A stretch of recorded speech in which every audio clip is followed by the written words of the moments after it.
Good afternoon, everybody. We want to continue this discussion on Kalama Sutta. This morning we discussed its emotional side. Now we go to the second part, which is based on reasons.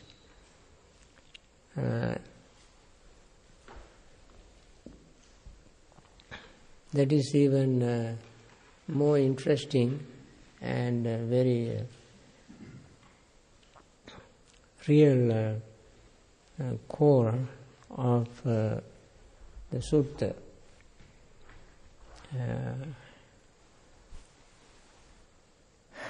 First of them is not to believe anything on the basis of logic.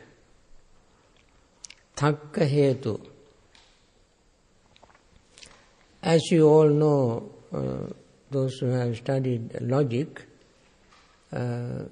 logic can be used for proving anything you want, depending on how skillful you are. What you conclude may not necessarily be the truth, but you follow the logical steps.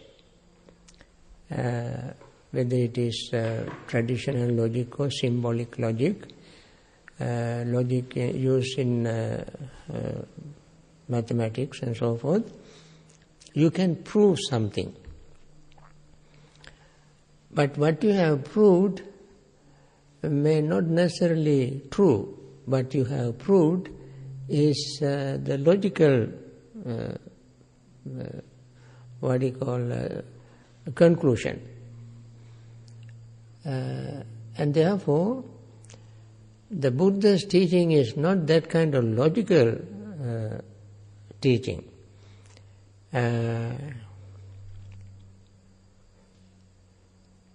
And Buddha said it is realizable by the wise. And Buddha said it is enough to cause you bewilderment, vacca, when he was discussing things with Vacchagotta. He said it is enough to cause you bewilderment, vacca, enough to cause you confusion. For this Dhamma is profound, hard to see and hard to understand, peaceful and sublime, unattainable by mere reasoning, subtle to be experienced by the wise. If we take some examples, when we say, if he says it is not logical and so forth, then we can get into confusion again, because many a time people say the Dhamma Buddha's teaching is real, logical, empirical. Dhamma is not empirical. So from empirical evidence you cannot prove Dhamma. It is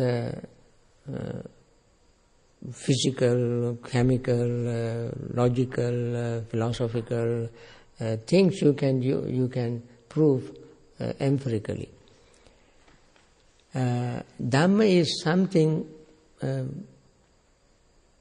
much deeper than that. I give you a few examples. When you think of these examples, you can see the real meaning of this statement of the Buddha.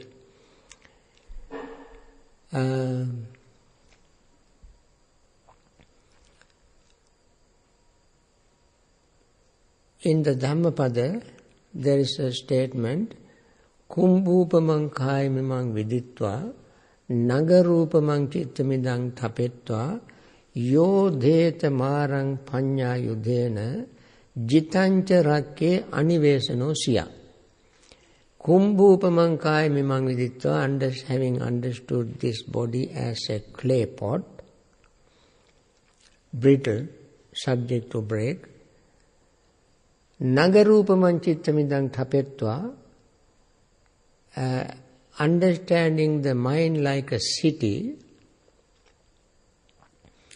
Yodheta marang panyayudhena, fight the mara with weapon of wisdom. Panyayudha, ayudha means weapon, panya means wisdom, panyayudhena means weapon of wisdom.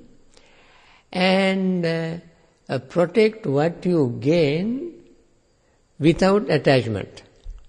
This, the last sentence is the catchy sentence. Protect what you gain without attachment. It sounds like a dilemma, contradictory. Because when the very attempt to protect something proves that you are attached to it, otherwise why do you want to protect it?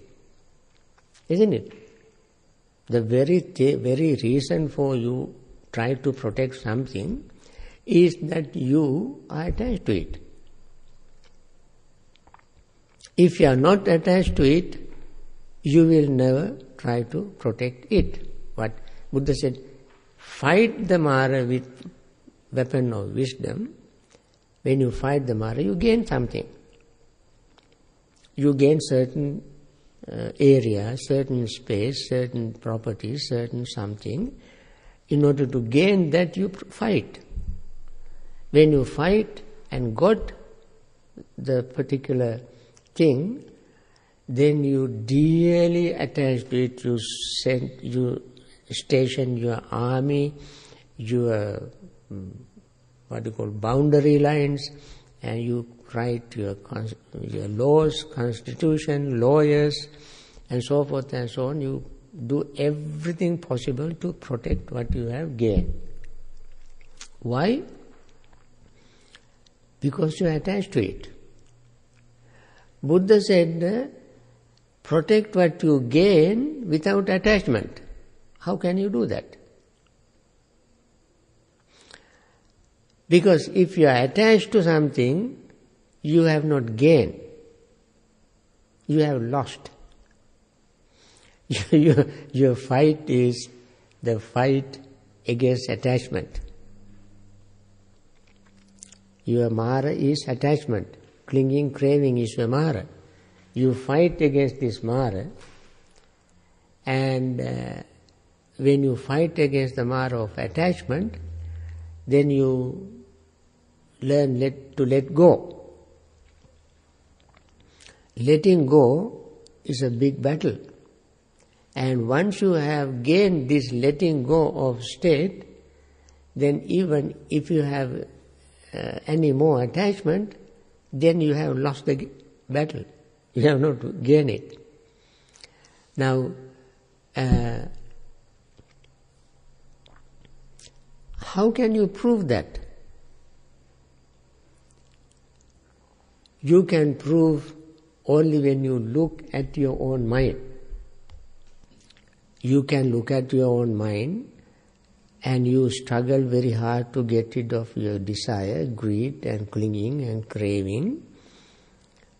Once you have gotten rid of your craving, clinging, then if there is a scruple of clinging, you still have not won the battle.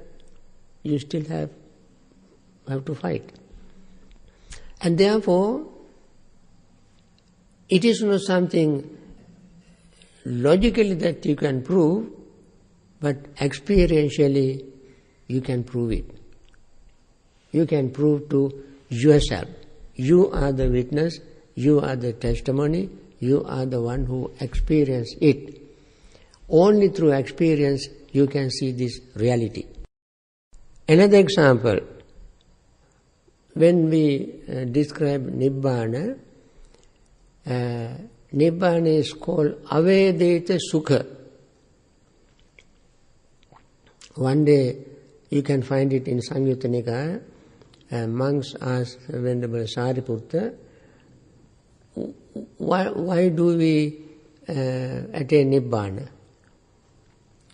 He said to have happiness.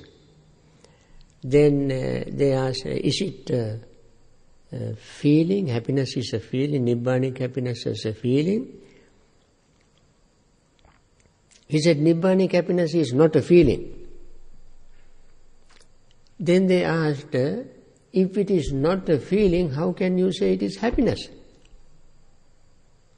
Logically, something to be called happiness, you should feel it.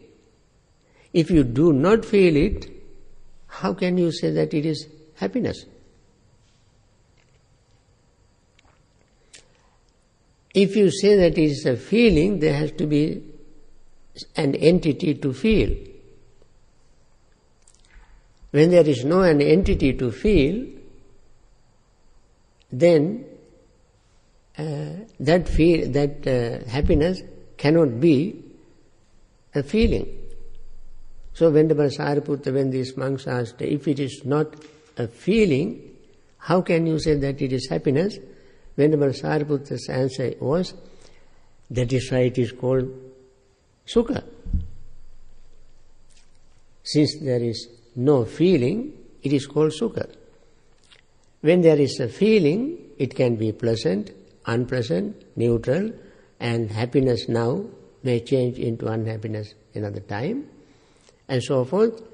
So when you look at it logically, it doesn't sound correct. But when you see it from a very dhammic, experiential perspective, you can see it is happiness in the sense that there is no being to feel that happiness.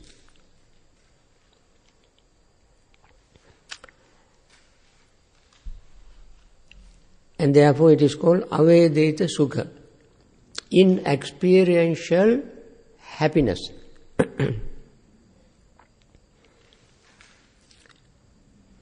Another example. This is, we call, Buddha said,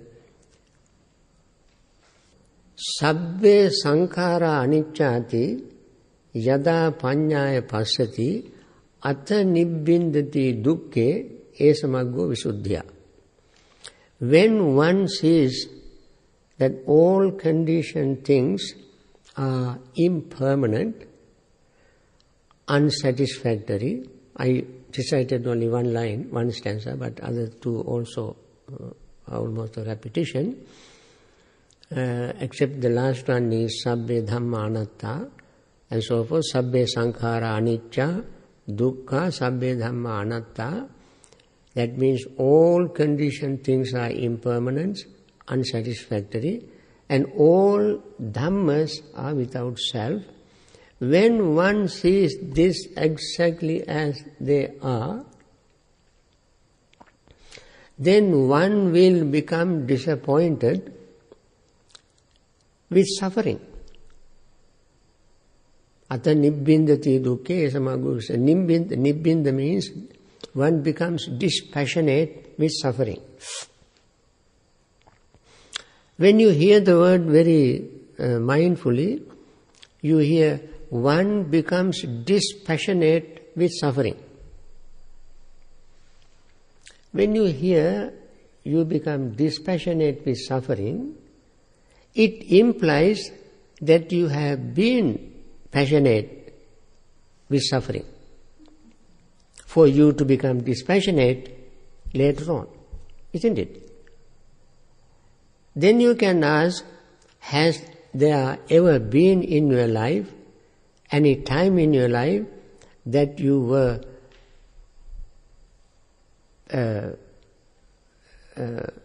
passionate or attached to suffering? You never have become attached to suffering. Now here it says, when you see this reality, you become disenchanted, dispassionate with suffering.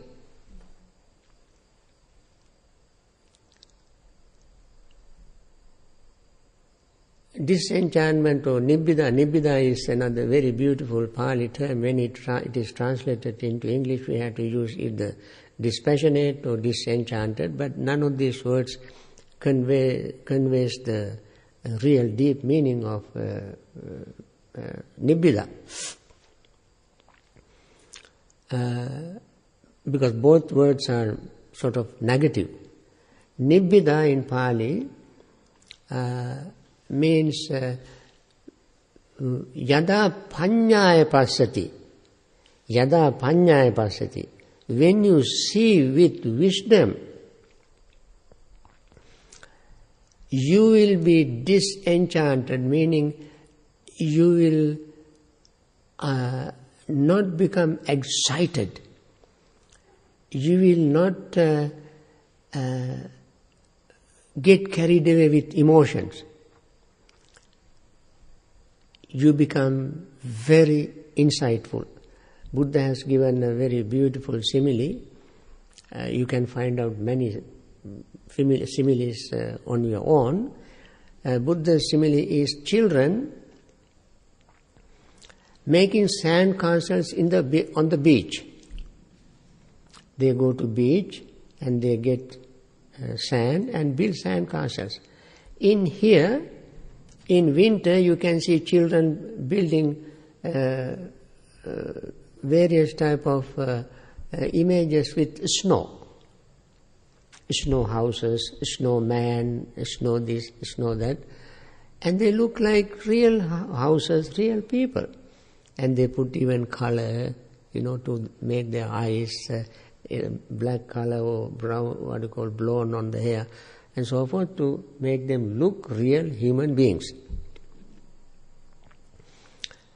When they go to the beach, they make sand castles. And they really, in their mind, they really enjoy this. Going into the sand castles, coming out of it, cooking their meals and so forth, little children. But when they grow up, or after some times, they get tired of these sand castles. They don't hate it. They don't hate. When they get tired of it, they simply, kick and dismantle and break them and throw the sands here and there.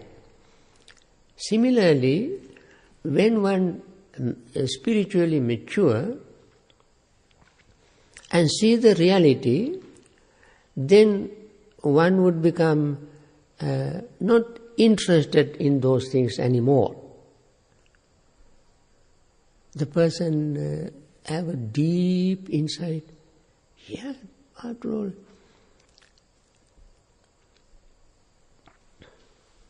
say, I give another example.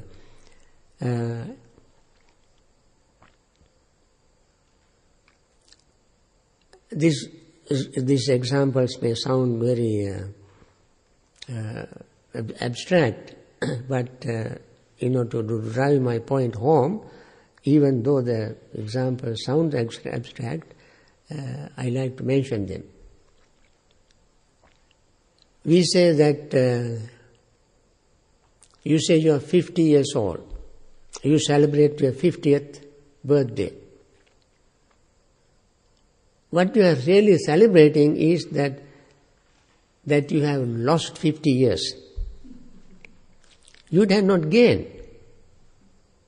On the 50th year, you have not gained one single minute. You have lost. 51st year, you celebrate losing one more year. I have lost 80 years.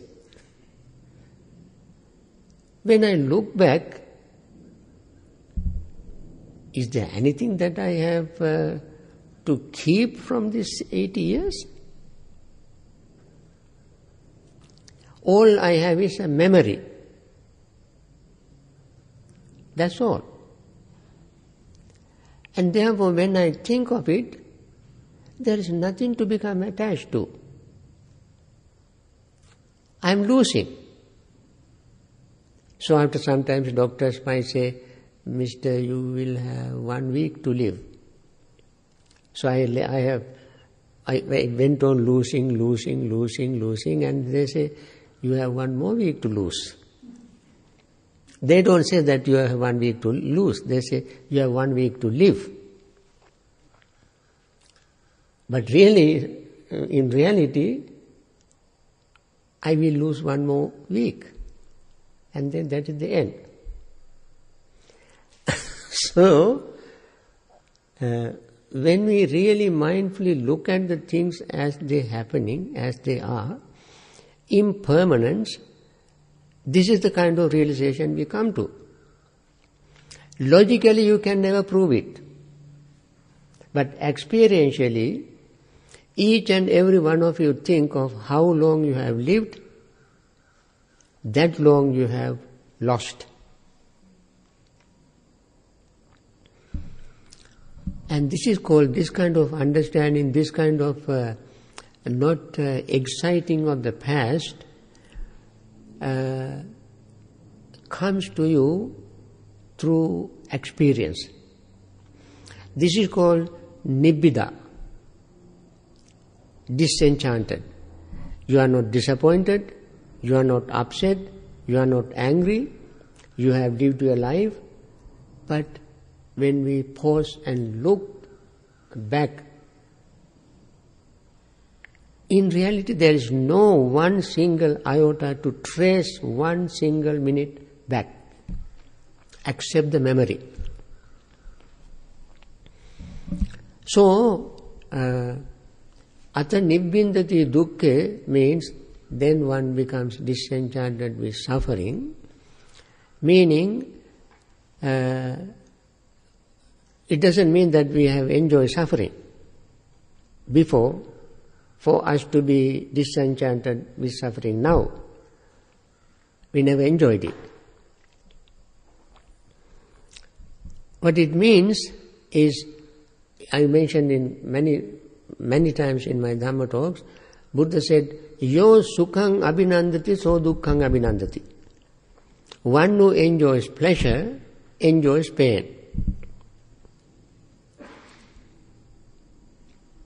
How? I call it, you buy one, get one free.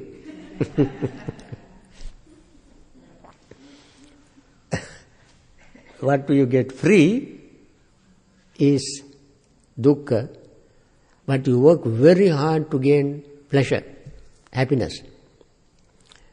When we work very hard to gain pleasure, along with this pleasure, displeasure sneaks in. You cannot say goodbye to displeasure and say, you don't come, I only need pleasure. I don't need pain. You may say so and wish so, that is the wishful thinking, but it is never going to happen. Disenchantment means we understand this true nature and put both of them on the same pedestal. We put both of them on the same level. Why? This moment pleasure becomes displeasure next moment. This moment displeasure can be a pleasure next moment. And these two always interchangeable. They take turn, that's all.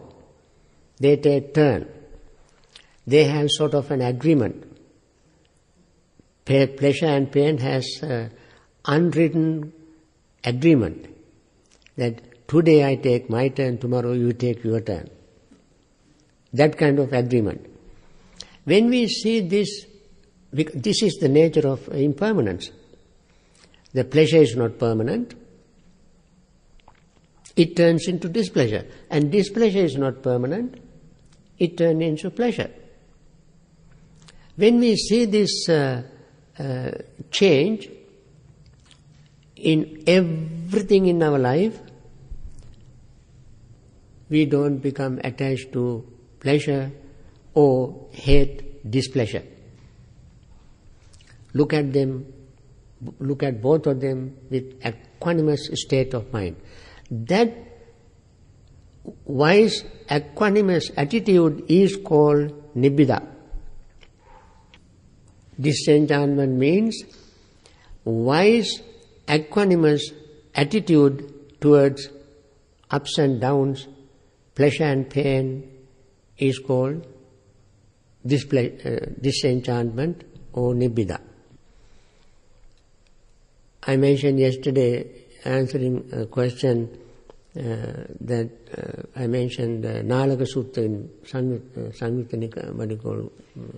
Sutta Nipata, Nalaka Sutta.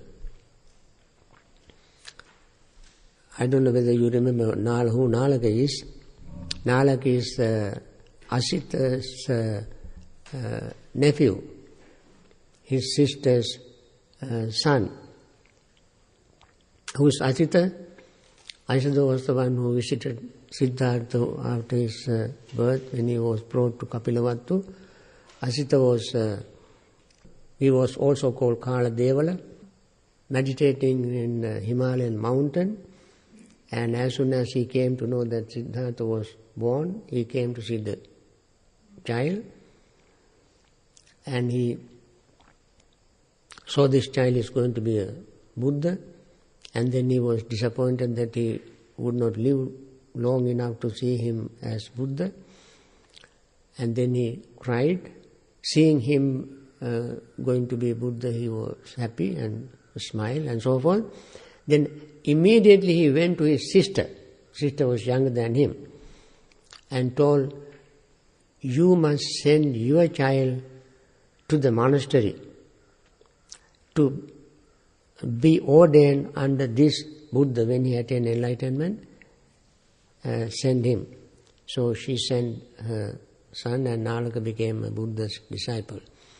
And when he was Nalaka, in his Nalaka Sutta, in Sutta Nipata, he says when he went on Pindapata, when he received something, he said, today I received, that's good.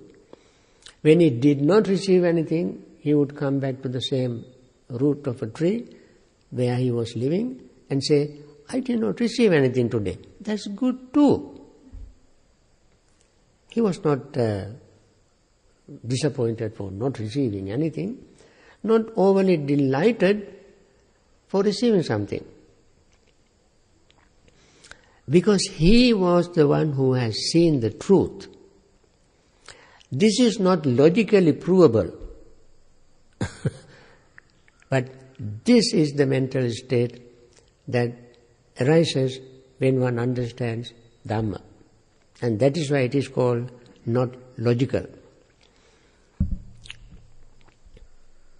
Something physical you can prove logically, psychologically. For example, psychologists can press certain place in the brain and say, looking at the reaction in the laboratory, using mice and guinea pigs and rabbits and so forth, they experiment them, or they put biofeedback and various microbiological methods they use to the way how the brain functions. But they can never prove anything with regard to the person's way of feeling. They can prove the way how the mice, guinea pigs, rabbits behave when they do certain things in the laboratory. But they can never tell what happened to them when certain situation arises. They can never predict. They can never tell anybody, this is how I am going to react on such and such a situation. Because the situation can change, the way we react can change, and it is unpredictable. Only when we know the Dhamma, we will know exactly at that moment because of such and such a mental state, this mental state arose. And it also subject to change. And therefore, realizing Dhamma, understanding Dhamma, the way how the Dhamma operates is not logical, but experiential. That is why Buddha said, Pacchattam veditabbo vinyohi. Each and every wise individual can realize it by himself or herself. Then, another example. When greed arises, when at that moment one who has greed in one's own mind can know exactly how that person feels. Nobody else can tell that. Nobody else can experience it. Nobody can logically prove it. When greed arises in me, I know exactly how my mind, this mind, behaves. Nobody else knows that. Because I can pretend, I can hide, I can put totally different facade, and therefore nobody knows it. Nobody can even experiment my brain in the laboratories to see, to know the way how I feel. They may not know my feeling. They may see the way how I react, squeezing my eyes or wrinkles on my face, twisting, turning, groaning, moaning, making noise, and so forth. These reactions they can see. But nobody knows how I feel. Buddha said in Kalama Sutta, he began with this statement. He asked, when greed arises, is it harmful to you, harmful to others, harmful to both? Or is it beneficial to you, beneficial to others, and beneficial to both? Buddha asked them the question. They are the ones who can give the answer. And they cannot say, well, when I think logically, it should be such and such. That is not the answer. Because it happens to us in our own personality, and therefore each and every one of us separately, individually can understand it exactly as it happens. That goes with greed, hatred, delusion, and so forth. Then, when greed, hatred, and delusion disappears, when greed completely disappears from the mind, as it is disappearing, we feel certain things. As it is disappearing. When it is completely disappeared, we feel another way. So the moment it arises, we feel one way. As it slowly fades away, we feel another way. When it is completely faded away, disappeared, we feel another way. When it arises, we feel one way. When it disappears, we feel another way. Then,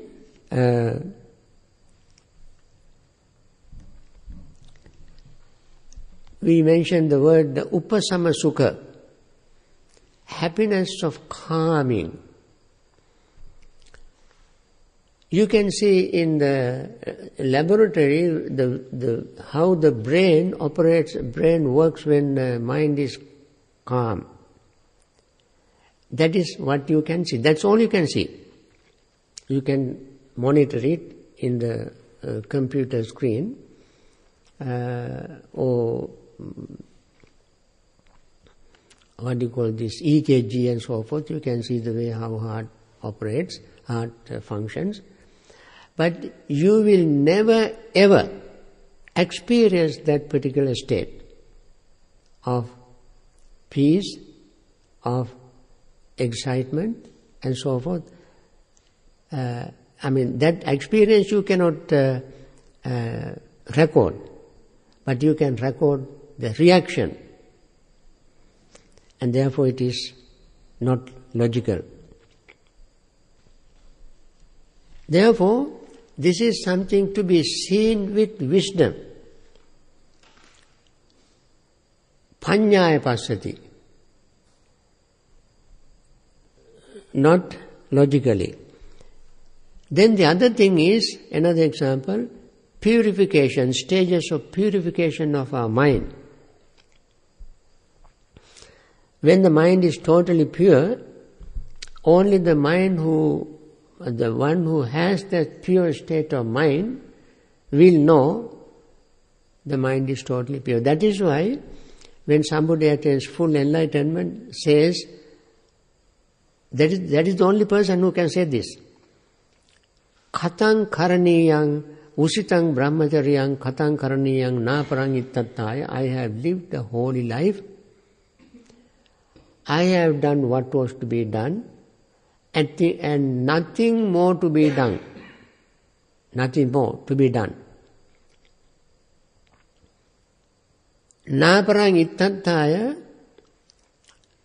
that means only that person knows that there is no more to do. You can never prove it logically, scientifically. No matter how many experiments you run, you can never come to that conclusion, because something else can happen. As you all know, that is the nature of science.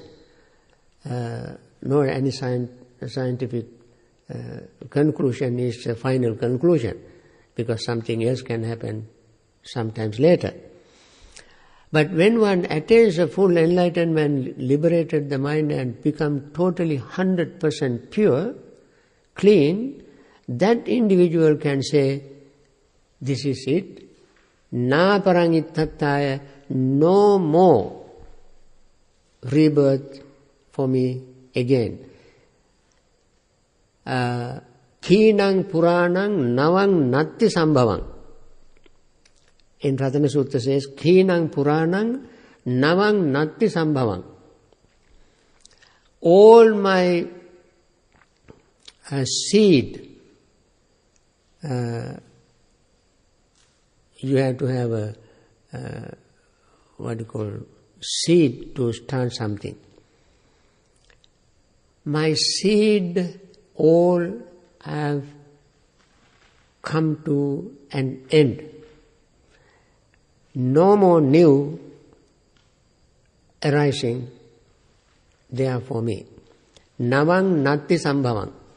No more new seed would there be to sprout new life. That's it.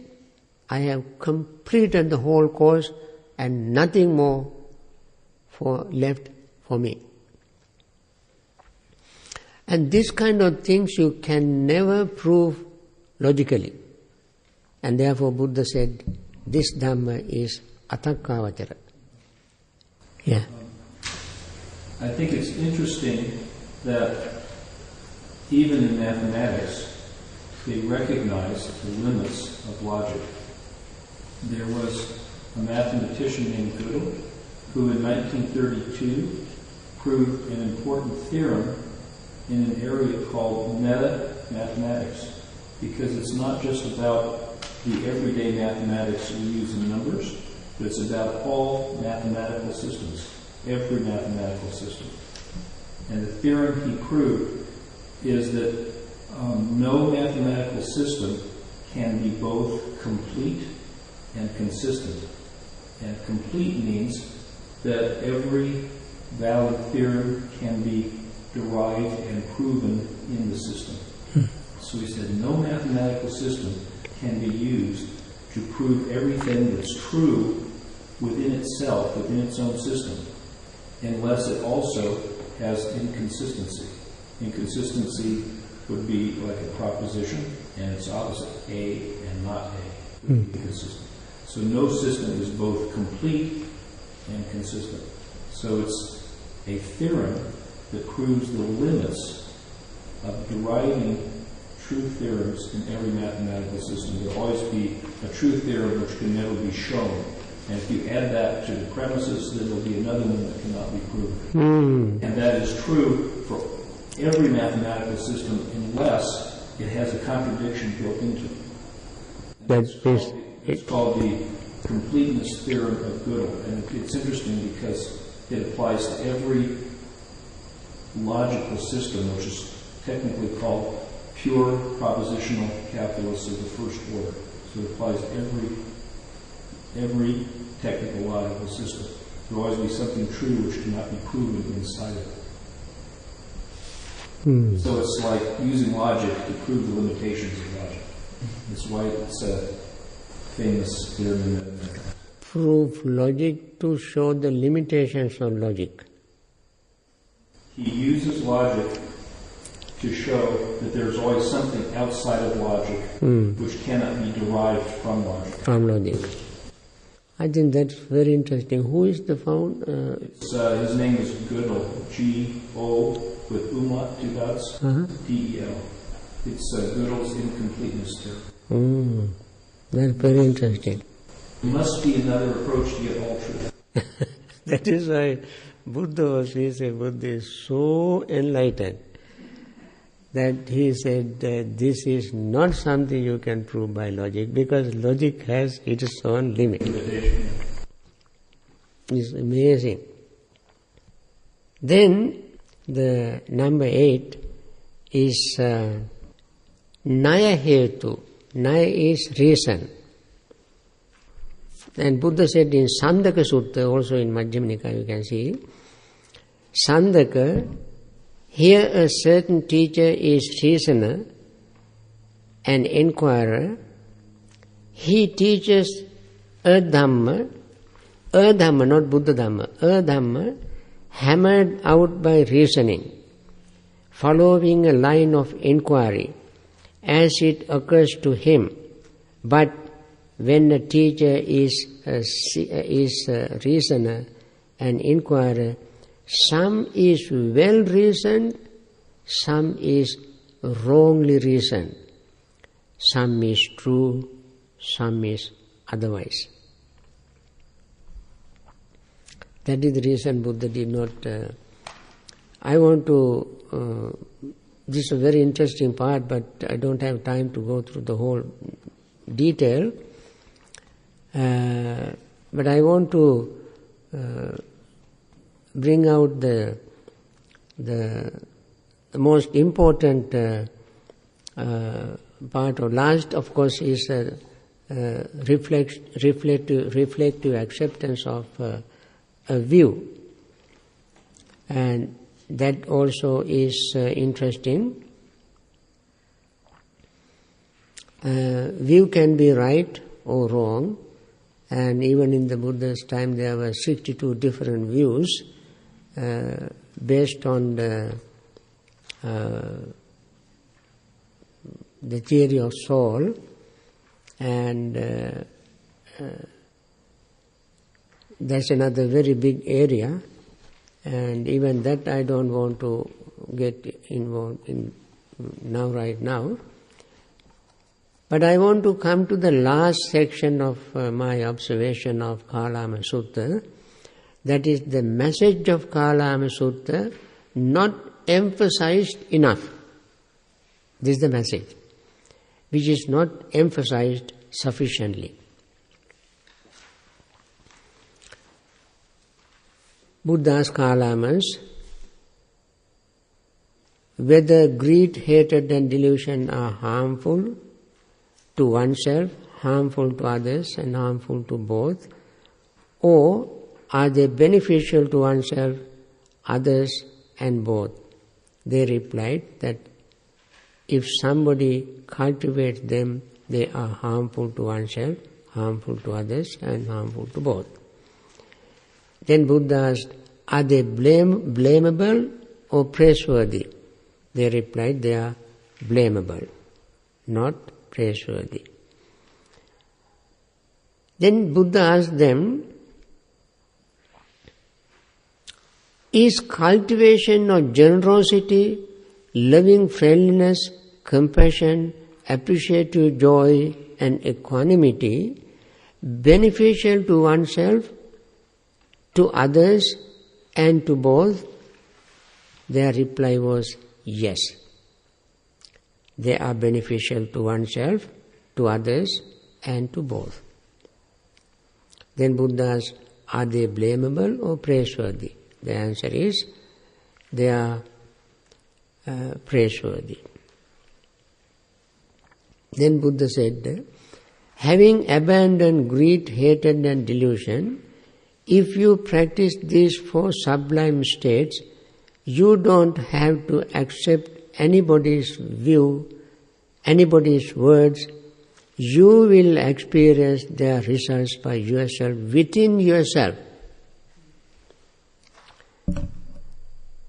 This is a universal statement, not provincial, not limited to the Buddha Dhamma. It is universal. For instance, to be generous, you don't have to be a Buddhist. You don't have to be a Buddhist to be generous.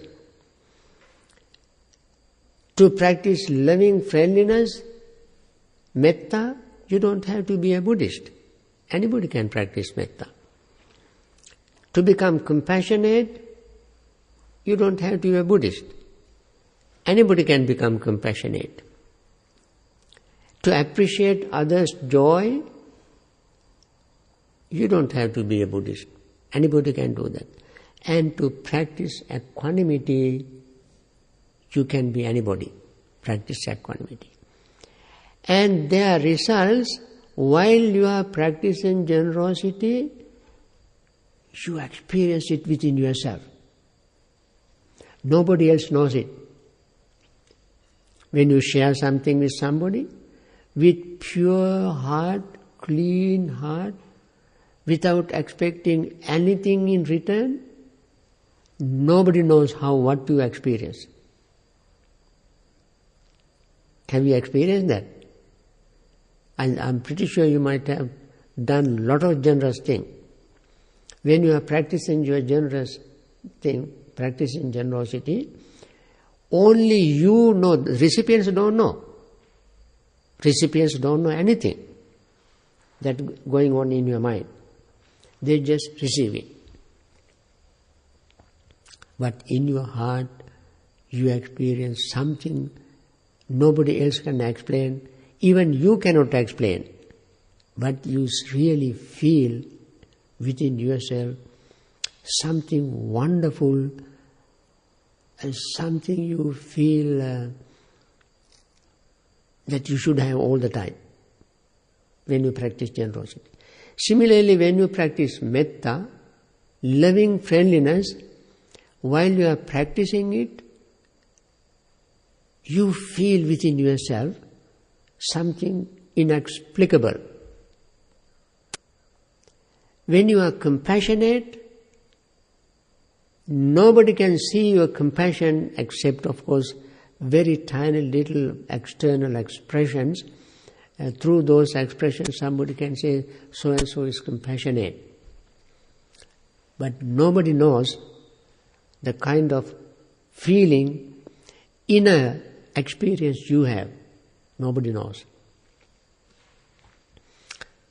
Similarly, when you appreciate somebody's success, achievements, appearance, and so forth, without becoming jealous of that person's success and so forth, within yourself you feel something wonderful.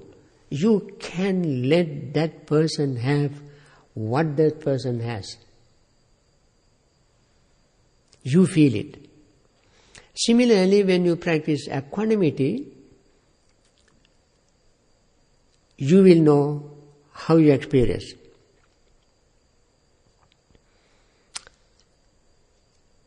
So,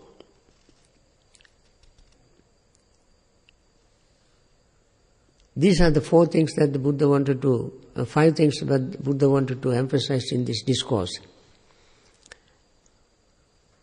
Irrespective of what other individual tells, prior to the Buddha went to Kesaputta's village, Kalamas had heard all kind of things, views, ideas, opinions, philosophies, traditions. And sometimes some of them are very controversial. And Buddha did not get into any of these things. He simply addressed the very fundamental issue that affects all living beings. That is why we say him fully enlightened being. He did not attack anybody. He did not criticize anybody's view. He simply pointed out universal truth. And that part has not been very well emphasized, stressed when in Kalama Sutta. Whenever we talk about Kalama Sutta, we go through all other superficial things, but the core heart of Kalama Sutta is this: practicing for Brahma Vihara.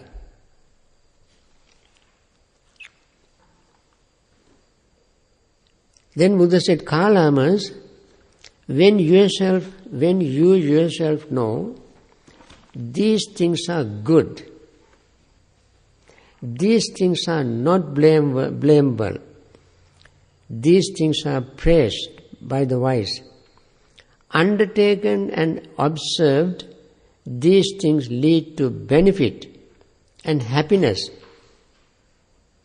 Enter on and abide in them.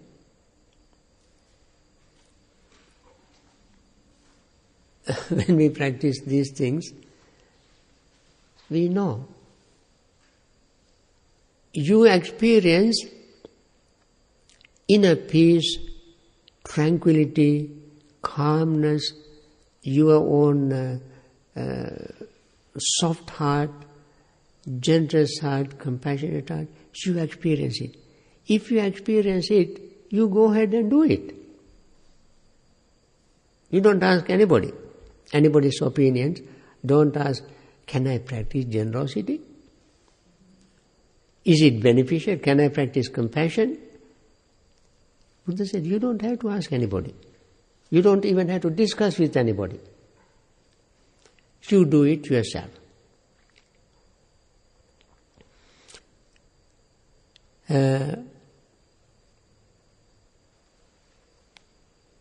So sometimes people think that this discourse and other discourses of the Buddha provide us empirical evidences of truth to support the Buddha's teaching. So in fact we don't have to rely on any empirical evidence to support the Buddha's teaching. The evidence are within ourselves.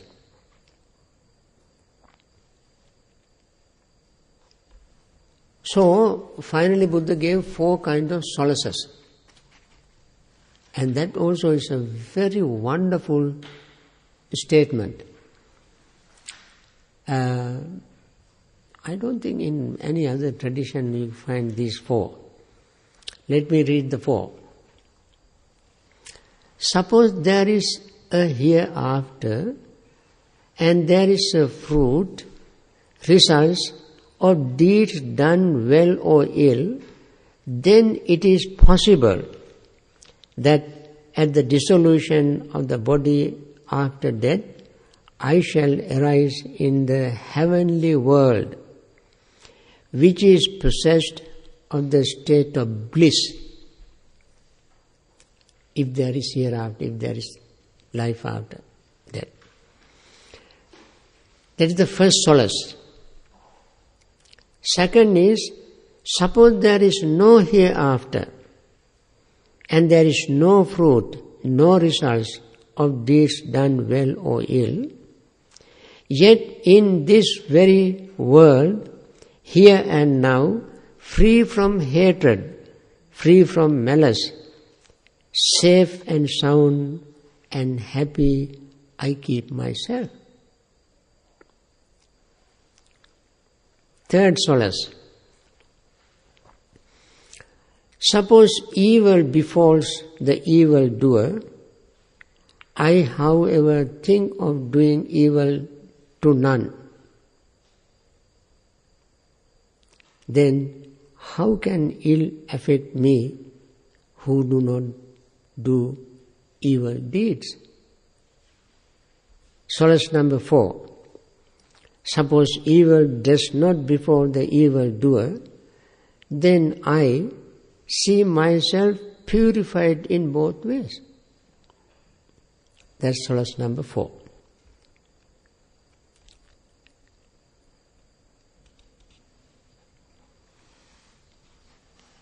I think with this I like to conclude. There are many more things to talk about.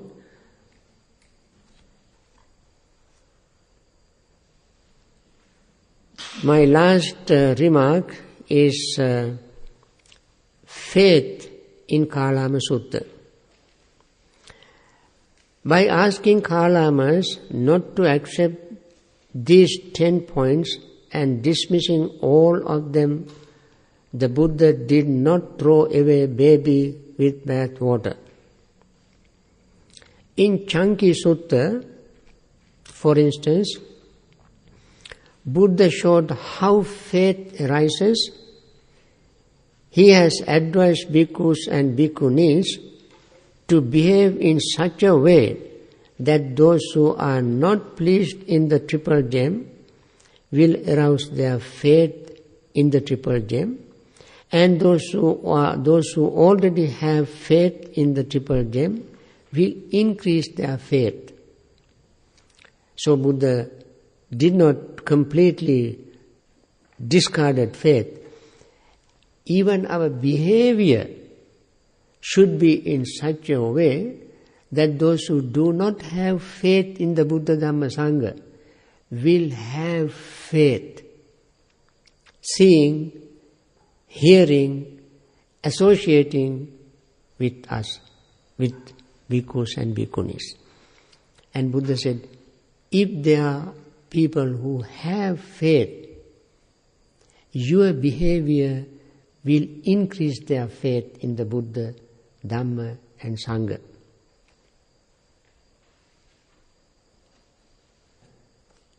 As we have mentioned, there are 10 persons worthy of offerings. Out of them, 2 are called faith devotees and realized by faith, and Dhamma devotees and realized by wisdom. Faith is emphasized in many places in the Buddha's teaching. Among different states of faith, the faith in the Buddha is the highest faith.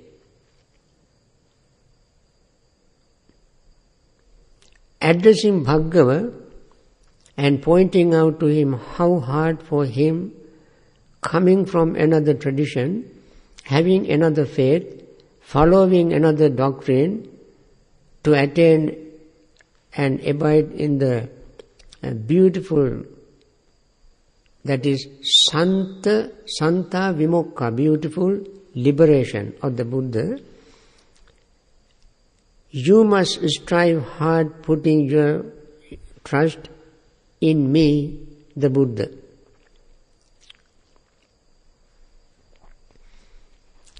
So Buddha asked Bhargava to trust him, to have faith in him. And he said, Saddha bijang, faith is the seed. Saddha tarti oghang, one crossed the ocean or flood with faith and so forth. He has mentioned the importance of faith in many places. That faith is based on understanding, knowing the truth of the Dhamma.